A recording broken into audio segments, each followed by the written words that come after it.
Total Screen proudly presents their official podcast, On Screen, with your hosts, Tyson Gifford and William Rohrig.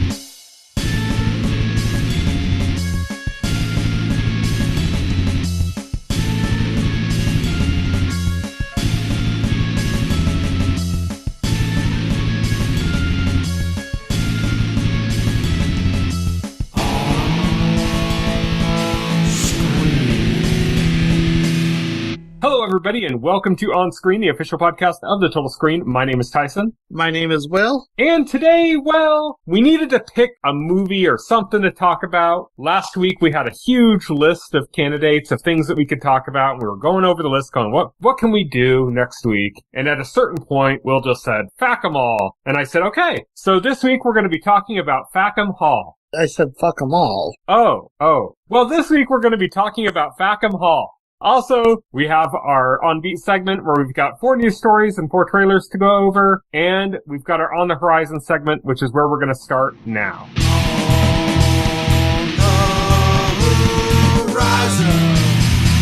On the Horizon. On the Horizon is where we talk about what's coming up in the next week or so, and we're going to start things off with King of the Hill, which is returning for the second season of its reboot, but it's like a direct continuation, so I think it's like season 14 or something like that, I don't know, of King of the Hill. That's coming on Monday, July 20th to Hulu. Star Trek Strange New Worlds is returning on Thursday, July 23rd to Paramount Plus. Stuart Fails to Save the Universe, which is that really interesting, like, dystopian time travel, hard sci-fi spin-off of The Big Bang Theory, is coming on Thursday, July 23rd to HBO Max. Avatar Legends, the fighting game, is coming on Thursday, July 23rd to PC, PS5, Xbox Series X, Switch, and Switch 2. Disgaea Mayhem, which is like a Disgaea Muso game, or Disgaea Warriors, if you know those, is coming on Thursday, July 23rd to PC, PS5, Switch, and Switch 2. Splatoon Raiders is also coming on Thursday, July 23rd to the Switch 2. The Dink, which is that new Jake Johnson movie where he's like playing pickleball. He's like a tennis player that's having to play pickleball to recover. That's coming on Friday, July 24th to Apple TV. Motor City, which I think we talked about the trailer for that, right? With Ellen Richardson?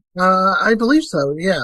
That's coming on Friday, July 24th to theaters. Pinocchio Unstrung, the latest in the horror movies based on like properties that have now gone public domain, is coming on Friday, July 24th to theaters. And Her Private Hell, which is the new movie from Nicholas Winding Refn, who did Drive, and it stars Sophie Thatcher, who was in Companion, is coming to theaters on Friday, July 24th. We talked about the trailer for that because it's a very striking looking movie visually, as you would expect from the director of Drive. But that is it for our On the Horizon segment, and now we're going to move on to On Beat.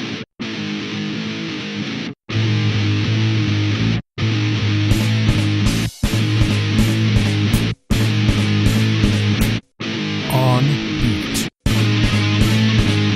This week on Beat, as I've said, we have 4 news stories and 4 trailers to go over. We're going to start with our news stories. Zolo, who is the main guy in Cobra Kai, the main kid in Cobra Kai, and is going to be Ace in the next season of One Piece, is going to be reprising his role as Blue Beetle in Man of Tomorrow. So this marks the second, I guess, connection from the old DCEU to the new DCEU, or the new DCU, I guess. The first being Peacemaker. Yes, which is interesting. It is interesting. Now, James Gunn did say way back when, that Blue Beetle was the first DCU character when that movie came out. Mm-hmm. And I haven't personally seen the movie. For what I gather, there are references to the DCEU in that movie, but like it's just like references to like other characters. So like I don't think there's any, because I did see it, I don't think there's any direct references to the DCEU. No, like, there's like references to like Batman and stuff, but it's not to like the Ben Affleck Batman. Right, yeah, it's not specific to like, there's nothing specific to that. So they don't have to rework it like they did with Peacemaker season 2. With Peacemaker, yeah. Yeah, where they had to like change the ending of season 1. Yeah, they don't really have to retcon because it kind of stands on its own. It's kind of unconnected to everything else. Yeah, exactly. So it's simpler to do that. So it's cool. I wasn't expecting to see him show up in a new Superman movie, though. But, like, that's awesome. I haven't seen Blue Beetle, but I know Zolo from Cobra Kai and really thought he was cool in that. So, like, I'm happy he's getting that bag. Yeah, he's got some stuff coming up, man. It looked sad at first with him doing Blue Beetle right as the DCU was collapsing. Yeah, But he's like the one guy from the DCU that's carrying over, so that's cool. And then he's going to be in One Piece, like we said, which is really cool too. And it's going to be the next season of One Piece. That's going to be like, that's really big too. So a very notable character too, so it's going to be fun. So, like, he's doing well for himself. Our boy Zolo's doing good. Yes. Also, like a little side story is that there's a rumor now that White Rabbit, who appeared very briefly in season 2 of Peacemaker, like one shot basically, is rumored to be appearing in it as well. Yeah, I mean, we'll see. Maybe. Yeah. But, like, it's a rumor, so I don't know. She had about a 3 or 4 second scene in Peacemaker season 2. Can't imagine she'd have anything that much bigger in this movie. Yeah, maybe just like a background thing or something, or I don't know. It's James Gunn. He does weird shit sometimes, so. Our next news story is Alien Earth Season 2 castings. So, first off, we did have a casting previously for Peter Dinklage. We didn't cover that because it was like the only casting part. We're covering this because there's quite a few more names, and so we'll bring up Peter Dinklage first. But the current castings, the ones that are actually new, is Tracy Ullman of The Tracy Ullman Show, where The Simpsons debuted. Sam Spruill, who was in another Noah Hawley project, the last season of Fargo, but was most recently in A Night of the Seven Kingdoms. Jerome Flynn, who played Bronn in Game of Thrones, is in it as well. So we're having kind of a little Game of Thrones reunion going on in Alien Earth Season 2. Yeah, right, yeah. It's Game of Thrones Season 9 in space. Peter Dinklage, yeah. I believe Peter Dinklage in Season 2 is playing the CEO of one of the rival corporations. Which would make sense. Yeah. And then, like, Jerome Flynn was, like, his best buddy in Game of Thrones, and now we get to see whatever he's going to be playing. And he'll be his bodyguard personal assistant. I wouldn't be surprised if he's similar to, like, Timothy Oliphant's character. Yes. Where he's an assistant slash, you know, what do you even call them in the Alien universe? They don't call them androids, do they? They call them something else. Yeah. But anyways. Synths. I think they call them That's synths. it. That's right, yeah. But anyways, Sam Spruill's going to be cool to see. He did an amazing job in Fargo. Sam Spruill was like... Sam Spruill, yeah, he's talented. He was a standout in Fargo Season 5. And then unrecognizable from that in A Night of the Seven Kingdoms. But still equally outstanding in his role in Seven Kingdoms too. Yeah, but just like completely unrecognizable, yeah. He gave Makar like such depth and gravitas to a role that I originally did not think was going to feature that. Yeah, I'm hoping we'll see more of him. I don't think he shows up too much in the other Night of the Seven Kingdom books. So I'm hoping we see him again because of certain changes that they made that might imply that he'll play a part. So it'll be cool to see him there, but it'll also be cool to see what he's going to be doing in Alien Earth Season 2. So. Oh yeah, 100%. And Tracy Ullman's always like a wild card. She's like fantastic. She doesn't show up that often in anything. I haven't heard her name in a long time, to be honest. Yeah. She is an international treasure. So whenever she shows up, it's like oh wow kind of moment, you know? So that's cool too. So you have Tracy Ullman to thank for The Simpsons. Yep. Our next news story is kind of connected, and that is that Steve Buscemi has been cast in Noah Hawley's Far Cry series. Of course, Noah Hawley is also doing Alien Earth. So, yeah, he's got 2 shows going concurrently, and Steve Buscemi is going to be popping up in Far Cry. I haven't played any of the Far Cry games, but I imagine he's going to be playing kind of the big villain, because one thing I do know about Far Cry is they always have these, like, larger-than-life villains, and they've had people like, what's his name from Better Call Saul was one of them. Yes. And then Giancarlo Esposito from Breaking Bad, ironically, was also a villain in one of them. So I think Steve Buscemi kind of fits in with that, like of just a fantastic, notable, easily recognizable actor that you would put into that kind of position. So Noah Hawley did say that, like Fargo, Far Cry is going to be an anthology drama. Yeah, so serial anthology. So like where each season is its own thing. Yes.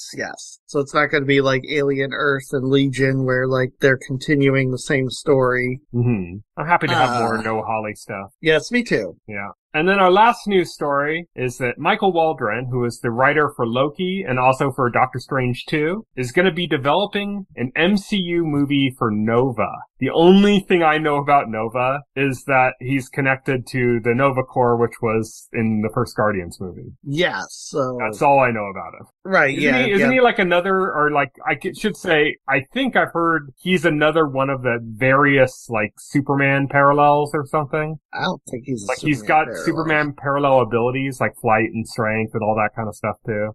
Yeah, he's got similar abilities. And like Sentry, or like, there's a bunch of characters like that Marvel has, where it's kind of like Superman but, this, or Superman but that, Currently, he has access to Nova Force, and he's currently in possession of the Xandarian World Mind, which allows him near infinite control over the Nova Force. So he has energy projection and absorption, superhuman strength, superhuman speed, durability, reflexes, ability to exert influence over gravitational forces and open wormholes. He has a regenerative healing factor. He has the power of flight. So basically, if you ask what powers does Nova have, the answer is yes. Pretty much. He's basically Marvel's Green Lantern, which is hilarious because the original series even has like the same freaking origin story as Hal Jordan. Because like so the he's origin, like a test pilot or something? No, he wasn't a test pilot. He was a New York high school student, but he became Nova when the last surviving member of Xandar's Nova Corps ended up on Earth and dying, and select Richard Rider to be his successor in the Nova Corps. That'd be interesting to see what they end up doing with that. Michael Waldron's an interesting pick. He's done kind of two more like quirky MCU projects with Loki, and of course, you do anything with the character of Loki, it's going to be on the quirky side. And then Doctor Strange 2, which was a little bit on the wacky side too, So having him doing like Nova makes me wonder, is this going to just have kind of like a weird quirkiness to it like those did? Or it'll is it be interesting more straightforward, or where they set it to. I think like the majority of Nova's stories, at least recently, were set in space. I know he was a member of the New Warriors on Earth, but it seems like a lot of his, like, especially more recent stories were set almost exclusively in space. Yeah, he seems like prime for a, like, I don't know, Captain Marvel crossover or something. Right, yeah. In that same kind of league, I guess, or that same kind of, like, category. But yeah, so that is our last of our regular news stories, and we've also got 4 trailers we're going to go over. First, we got a trailer for Digger. We'd had like a weird teaser before. It was just like a silhouette of Tom Cruise dancing. And then we got like a whole thing that was basically just looking at all of the classic movies of Tom Cruise with about 2 seconds of I had like afterwards. Yeah, like from the previous season, I had no clue what this movie was or what to make of this movie at all. Mm-hmm. And now we got like our clearest ever look at the film. I mean, the trailer shows us what the film is, to be honest. This is the next film from Alejandro G. Inarritu, who did Birdman with Michael Keaton. And it's supposed to be kind of a comedy. You know what it really has is like Dr. Strangelove vibes to it. That kind of like absurdist political kind of comedy. Say that because, yeah, that's what everybody's been saying. Yes. Yeah, it definitely has that kind of vibe to it. And we haven't had something really like that in a while, so. And by the way, this is really absurdist. Yeah. By the way. Everybody is eccentric. The character Tom Cruise plays, Digger, is this very, very eccentric oil like tycoon. 80-year-old guy with this impossibly old cat that he's somehow keeping alive. Which and he's the an cat, oil tycoon. Yeah, he's an oil tycoon. Oh, and the cat is very obviously a puppet. Yeah, like, in the movie, definitely. It's supposed to be an actual cat, but like you can tell. It's not a real cat, and it's obvious, but I think that's also intentional. Yeah, and it kind of goes with the humor. It's like, it actually makes it, by making it a puppet, it just makes it look even more impossibly old. Yes, exactly. It is very absurdist humor. You got John Goodman as the president. Yeah. I think like anything John Goodman's in, I'm up for. Yeah, talk about great performances, Jesse Plemons. Yeah, Jesse Plemons. I didn't realize it was Jesse Plemons till after, but then like I rewatched the trailer before the podcast, so I'm like, oh yeah, he's only like in 1 second of the trailer, so he's one of our best modern actors. I didn't like clock him immediately. Yeah, he's one of our best modern actors, so. He's been kind of on a roll too, so it's exciting for that. And Riz Ahmed, who we kind of, I think, first went on our radar with The Night Of. Mm-hmm. So it's good to see him too. It looks good. It looks like just like a really absurd political comedy. Like I said, like a Dr. Strangelove type thing, you know? Yes. Which, like I also said, I don't think we've had something like that in quite a while. Don't Look Up might be the closest thing to something like this. Yeah, I think so. But even that didn't have that same level of, like, absurdity, the Dr. Strangelove level of absurdity with, like, these powerful figures and the way they acted and stuff. It wasn't quite the same. It was a little bit more naturalistic satire. I mean, it went to ridiculous places, but the characters were more naturalistic satires of powerful people.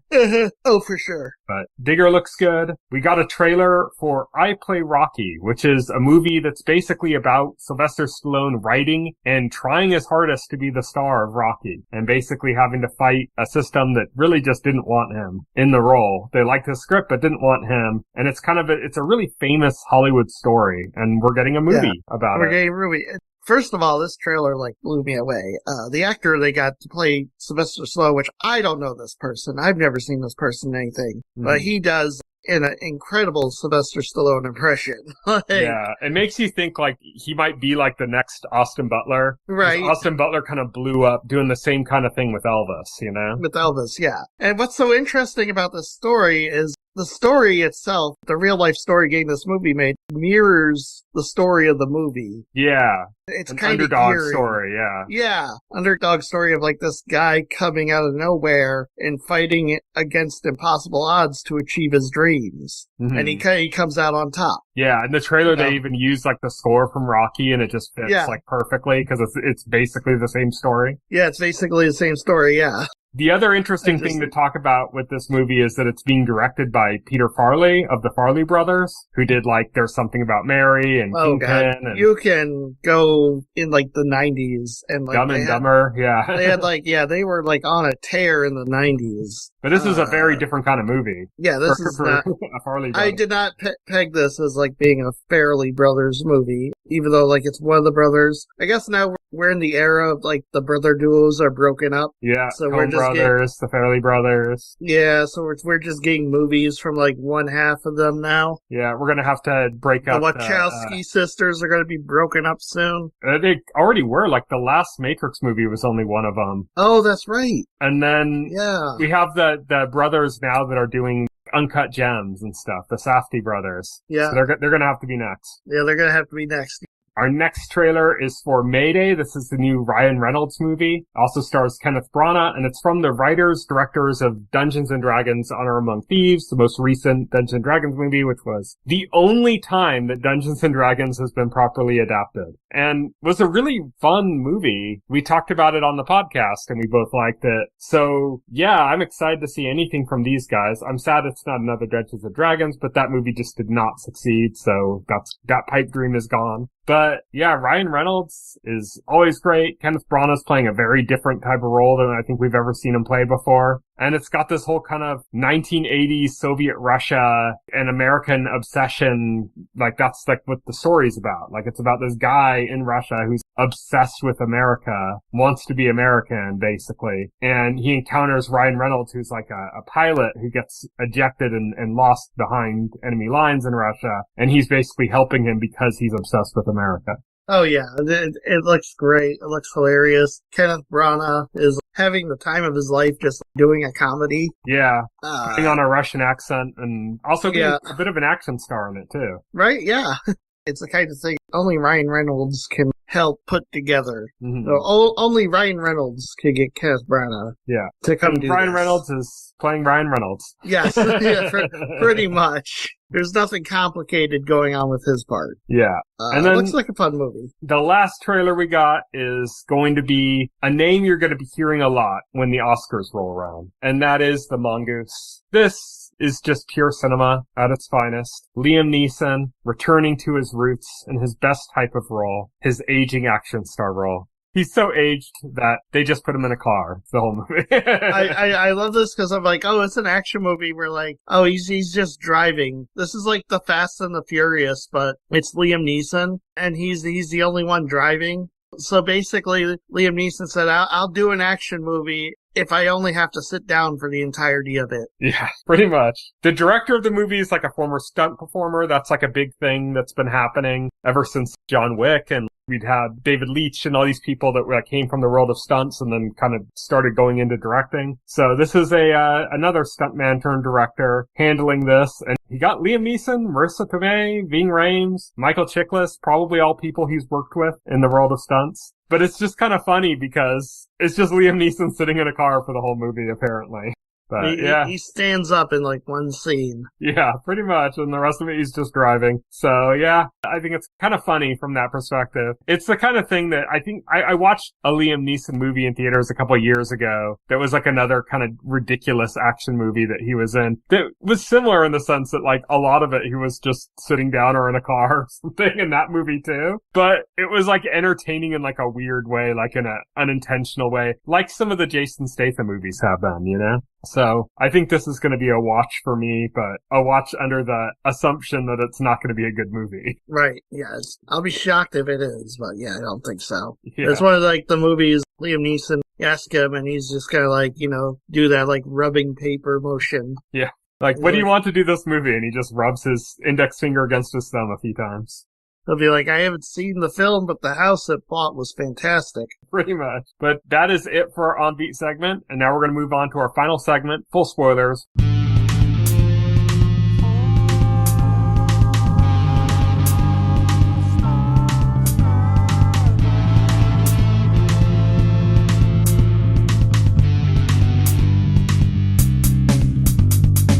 We are going to be talking about Fackham Hall. This is a parody movie. Think of it as what Naked Gun is to like police procedural movies. Fackham Hall is to like Regency House, Downton Abbey type stuff, basically. That's what this is. It is a comedy parody of Downton Abbey style stuff with a little bit of like Agatha Christie thrown into. This was written by three people who came from Skins back in the day, like the TV show. So that's what they're from. The director of this actually directed, I think, all of A Touch of Cloth, which we talked about, I believe, I don't think we talked about in this podcast. I think we talked about in our last podcast. Yeah, we talked about, it was a while ago. Yeah. I know that. But, I mean, that was a brilliant comedy. Mm-hmm. So I had like high expectations going into this. Where they met. I chuckled a few times. I don't know, this did not grab me. Unfortunately, it kind of felt, the comedy felt kind of limp. I liked it. I think it slowed down a lot in the middle. Yeah. I think like at the beginning it felt very much like A Touch of Cloth in the sense that it had so many jokes and they were coming so quickly that like you would laugh at one and miss three more, you know? Right. Oh yeah. What A Touch of Cloth did. Yeah, the beginning was filled with various sight gags and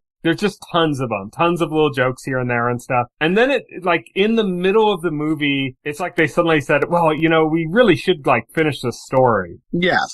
And so it just kind of focus on more about the story than about the parody, which was what the movie is a parody. So it just kind of felt a little weird. And then I think by the end, it started kind of coming back to being a parody again. Yes. But it was just weird that, like, they had this whole middle section, and there were still funny parts in the middle, but, like, they just had this whole stretch in the middle where it just wasn't hitting, like, it just wasn't being funny. And it's not like the jokes weren't landing, it's like they weren't even making jokes. Right. They were just like, oh, let's develop the romantic relationship between these characters. And then we'd have, like, a funny scene with them in it, and then it would, like, keep going with them past the funny scene to then just having this, like, moment or something, and it's like, yeah, that's not what this movie is. Right, like, yeah. Stick to the chuckles. They played the love story, like, too sincerely. Yeah, exactly. And there was funny stuff throughout. Like I said, the beginning of the movie, I think, is hilarious. Like, I was cracking up so hard through the beginning of the movie. I probably got a little bit more of it than you, because even though I didn't watch Downton Abbey, like my mom and sister did, and so it was on in the house around me a lot, so I got a lot of the parodies that were going in, that were kind of like the direct parodies that you might not have gotten as somebody who wasn't into that at all, you know? Mm-hmm. But I just I really dug all the, like, sight gag humor. It's like how Fackham Hall, like, underneath it had, like, Latin for, like, incest forever, basically. Oh, yeah. Just different things like that I thought were really funny. Like, the location names. I think the orphan house it said, like, recycling kids or something, or right. Just stuff like that was really funny. One of the jokes we did have in the middle that was in the trailer was the whole thing with the chimney sweep, where it's like, oh, London's oldest chimney sweep, and he was like died at like 8 or something. Oh yeah, that was like one of the funnier jokes. Yeah, that was like one of the only funny parts in the middle of the movie. You know, like most of the middle wasn't really funny, but that part was, you know, but that was in the trailer as well, so it wasn't really like surprising. A lot of funny stuff, and then it just kind of became too obsessed with trying to actually tell a story sincerely, as you said. There were funny jokes for sure. I don't know. Like, it's just, wasn't at any point where I felt like it was rip-roaringly hilarious or anything. I don't know. It just, like, didn't land for me. This wasn't, like, Never Changed, though, where, like, jokes weren't landing. This was more like they just stopped making jokes at a certain point. Yeah, I felt like maybe it was too tame, like they were trying to make, like, a PG movie or something. I don't know. I can't really describe it, because it's like, it's not going to be very memorable to me. There's nothing that I felt like, oh, that's quotable or that's memeable or I'm going to, like, remember that years down the line. Yeah. You know, like a few things they didn't play around with enough. Like, they had a character literally named Darvish Khalid, and, like, he had his business card said DJ Khalid on it. Yeah. And that was, like, it. Like, they didn't really play on that joke any further. You think they would have, like, done something to play on it more? They also had literally J.R.R. Tolkien was the character. That was, like, example, like, one of the lamer jokes. I thought, like, the lamer jokes were, like, oh, yeah, random references, modern rappers and stuff, just around, like, yeah, the guy's DJ Khalid. The name of the bar was Dog and Drake. I was like, oh yeah, that's funny. It's Snoop Dogg and Drake, and they even had the image was Snoop Dogg. I just thought, yeah, okay, it's funny pop culture reference. They had J.R.R. Tolkien as a literal character in the movie. Yes, they did. They didn't do too much from it. I think the funniest thing they did was the one part where somebody said, I forgot what she said. She said something, and then she said, my precious, and he said, repeat that? And then she said it again, and then he, like, became fixated on the other part, not my precious. Right. Which I thought that was kind of funny. That was, like, a funny reference to, you know, J.R.R. Tolkien, but otherwise, you know, they just had the Bill Bo Baggins scene or whatever at the end. There wasn't, like, anything in here that is going to be like an airplane, you know, with Leslie Nielsen. He says, Leslie Nielsen, you know, Shirley, you can't be serious. And he says, I am serious. Don't call me Shirley. Like, I thought a lot of the Vickers speeches were pretty funny, like the way he would... Oh, yeah. He didn't know where to start and finish his lines. Yeah, so like, they always came out, like, inappropriate until he reread it. Yeah. That was probably, like, one of the funniest running gags in the, in the movie, to be honest. Yeah. I thought Tom Felton was pretty good in it as, like, the hateable villain, Archibald Davenport, that they were trying to get rid of the whole time. I mean, Tom Felton is good.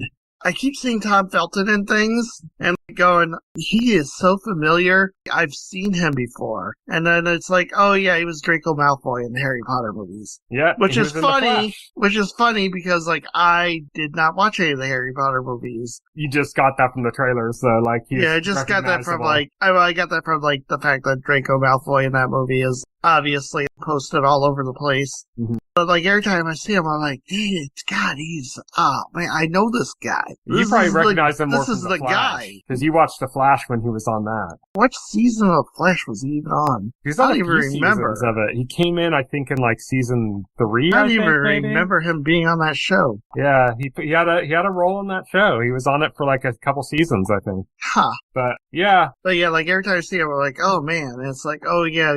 He was Draco in Harry Potter. Yeah. Yeah, he plays a different kind of hateable person in this movie. Yeah. Yeah. When he did try to kill people, he just kept screwing up. Yes. It was a terrible shot. He could shoot for crap. Yeah, that was funny. I liked the scene where he was ditched at his wedding by his first cousin, Poppy, and she, like, ran out and she said, like, I love somebody else, and she ran out and you see this, like, guy that's, like, ripped and he's, like, shirtless, you know, and it's like, oh, she's going to him, and then she goes right past him to, like, this fertilizer salesman or, like, manure salesman. Yeah. Yeah. He's just, like, really sloppy, and she just, like, runs up to him, and then they have, like, this whole story kind of told where, like, oh, he ended up dumping her because, like, he didn't care about her at all, you know? Well, I love it because she's like giving advice to her sister. Sometimes you gotta run off with a man for love, despite the fact that he has no job, that he doesn't care about you, and he like spent all her money. And he's not even attractive. All this, like, there's some funny stuff in there. It's just, it didn't reach the level of, I'm gonna remember this. Yeah, like I said, I thought the first third of it or whatever was like really solid. I really dug it. I was cracking up laughing. I'm like, okay, this is very much like a touch of cloth in that same way. It's just the jokes are just coming so rapid fire. I'm like, maybe I have to rewatch this just to kind of catch some of the jokes I'm missing kind of thing. And then they just stop doing jokes like halfway through the movie. You get to like that middle third and they kind of just stopped. And then the last third, they kind of like, okay, well, we need to like wrap up the story and like, let's bring some jokes back. But it never kind of quite got right back up there again. I think I probably got more out of it than you did just because I am a little bit more aware of those Regency House dramas and like what they're like, you know. I've seen some of them because, you know, my mom and my sister would watch Call the Midwife and Downton Abbey and all these kind of things like that. So I kind of get the tonal jokes they're making on top of just the sight gags and other stuff. But it is just so weird the way they just tried to like be earnest about the story about halfway through the movie and just kind of said, well, let's drop all this comedy stuff and try to be serious about the story. And it's like, why? That's not the movie you're making. Yeah, exactly. So I think I liked this more than Never Change. Oh, yeah, I like this more than Never Change. Yeah, I agree. I'm with you there. I probably like it less than Pizza Movie, but I think that Pizza Movie was like a far superior movie to this. I think I still think I liked the first third of this more than Pizza Movie, though. But it just dropped it. It just dropped it after that first third. Mm-hmm. It's interesting, though. I look at it and I'm like, there's something here. It's just, maybe it should have been shorter. Maybe it should have been like a mini movie or like an episode of a show or something. I don't know. Maybe it would have worked better as a TV show. They would have been able to pace out the humor better. But it's just, to me, the most striking thing is how they just stopped trying to make jokes like halfway through the movie. It's like, right. Why are you doing that? But anything else to say about Fackham Hall? No, I'm pretty out of things to say. Well, we're going to try our lucks with another comedy next week. Next week, we're going to be talking about Balls Up. This is Paul Walter Hauser and Marky Mark, not the Funky Bunch, though. This movie is available on Amazon, and it's the one about the World Cup. And I can't remember exactly what the MacGuffin of the movie was, but it had something to do with, like, the World Cup. So